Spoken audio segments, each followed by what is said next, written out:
자, 그럼 먼저 한 주간의 교계 뉴스 정리해드리겠습니다. 뉴스 이슈 기독교 연합신문 정하라 기자가 자리했습니다. 어서 오세요. 네, 안녕하세요. 기독교 연합신문 정하라 기자입니다. 네, 반갑습니다. 오늘 전해주실 소식은요.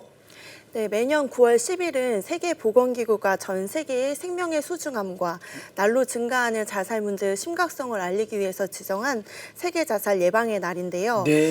네, 매년 세계 자살 예방의 날을 전후로 한국교회는 9월 첫째 주를 생명보듬주일로 지키고 생명 존중 문화의 확산에 힘쓰고 있습니다. 네네. 이에 대한 소식을 전하려고 합니다. 네, 우리나라 자살 문제가 정말 심각한데요. OECD 국가 중에서 우리나라가 자살률이 굉장히 높다면서요. 네, 맞습니다. 네. 우리나라 자살률은 인구 10만 명당 25.2명으로 OECD 국가의 평균에 비해 2배 이상을 웃도는데요. 네. 보건복지부에 따르면 올해 1월부터 5월까지 자살 사망자 수가 총 6,375명으로 지난해 같은 기간보다 10.1% 증가했다고 합니다. 네네. 이 수치는 2020년 이후 가장 높은 수치인데요. 사실 코로나 직후만 해도 이렇게 자살률이 높지는 않았습니다.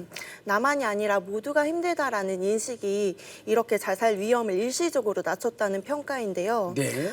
당시에도 일상 회복 이후에는 자살률이 급증할 수 있다라는 전문가들의 의견이 있었습니다만 네네.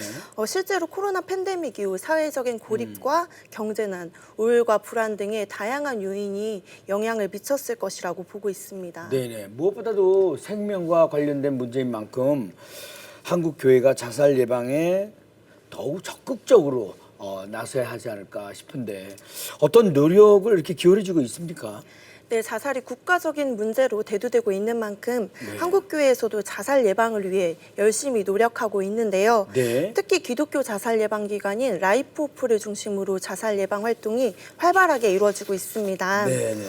올해 9월 8일을 생명 보듬주일로 선포하고 한국교회 목회자와 성도들이 생명에 대해 더욱 관심을 가지도록 독려했습니다. 네네. 이를 위해 홈페이지에 생명 보듬주일과 관련된 예배문과 기도문을 공개하고 예배 현장에서 활용할 수 있도록 제안했습니다. 네네.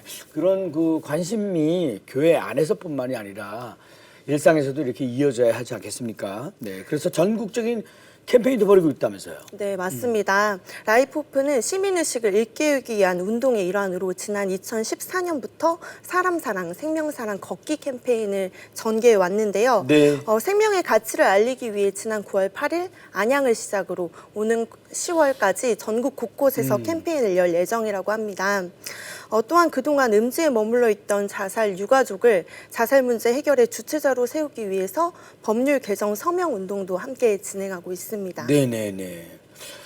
이 한국이 자살 국가라는 오명을 하루속히 벗어야 할 텐데요. 그러기 위해서는 우리 스스로 먼저 생명을 소중히 여기는 마음이 있어야 하겠고요. 또한 우리 주변을 자꾸 살피고 돌아봐야 할 것 같다는 생각이 듭니다. 네. 자, 다음 소식 듣겠습니다. 최근에 딥페이크 기술로 음란물과 지인들의 얼굴을 합성한 영상을 텔레그램을 통해 대대적으로 유포한 성범죄가 발생했었는데요. 네. 가해자들이 SNS를 통해 불법적으로 피해자 얼굴 사진을 합성하고 음란물을 만든 사건으로 세간에 큰 충격을 주었습니다. 네. 더 큰 문제는 이번 사건의 가해자 대부분이 10대 청소년이라는 사실인데요. 한국교회 차원에서도 논평을 발표하고 학생들을 대상으로 기독교적인 차원의 윤리교육과 성교육을 진행해야 된다라는 목소리가 높았습니다. 네네. 정말 피해가 굉장히 많이 큰 걸로 알고 있거든요. 어느 정도입니까? 네, 현재 경찰 조사에 밝혀진 바에 따르면 전국 100개 이상의 학교와 군부대에서 발생했다라고 하는데요. 네.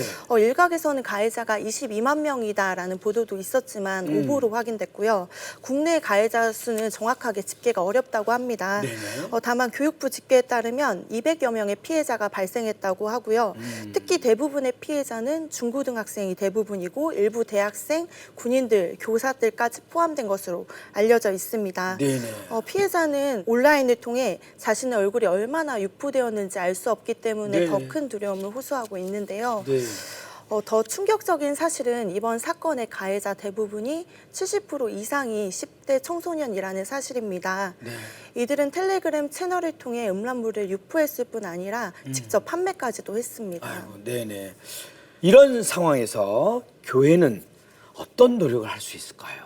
네, 딥페이크를 활용한 영상물과 음란물 제작 유포에 대한 예방 교육과 인식 개선이 절실하다라고 볼 수 있는데요. 네. 기술의 발전 속도를 우리나라 사회 문화가 쫓아가지 못하고 있는 현실 속에서 성경적인 성윤리와 윤리관 교육이 필요해 보입니다. 네.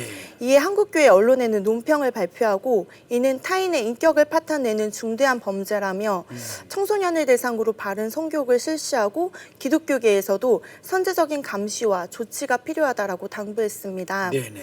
넥스트 클럽 대표 남승재 목사는 한국교회가 청소년을 대상으로 성이란 것이 단순한 유의적인 도구가 아니라 생명을 탄생시키는 고귀한 것이라는 인식을 확산시킬 필요가 있다라고 제안했습니다. 네네. 아, 잘 알겠습니다. 네.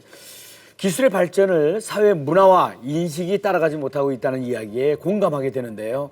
이러한 인식 개선에 한국교회가 조금이나마 도움이 되었으면 하는 바람입니다. 네. 정아래 기자 대단히 감사합니다. 수고하셨습니다. 네. 자, 이어지는 단신 뉴스 보시고요. 다음 출연자 만나보시겠습니다.